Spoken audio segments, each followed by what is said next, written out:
মশলাটা মিক্স করে নিচ্ছি। তো বন্ধুরা, আমার মশলাটা কষা হয়ে গেছে। আমি এবার এই মাংসটা দিয়ে দেবো। আগে থেকে পরিষ্কার করে রাখা ছিল, ধুয়ে রাখা পরিষ্কার করা মাংসটা আমি দিয়ে দিচ্ছি। এবারে ভালো করে কষিয়ে নেবো।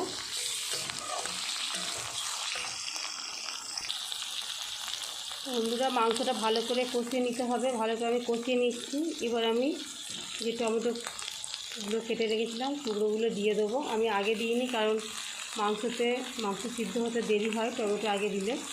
আমি পরে দিচ্ছি, এতে মাংসটা ভালোভাবে সিদ্ধও হবে আর টেস্টটাও ভালো আসবে, টমেটোর টেস্টটা।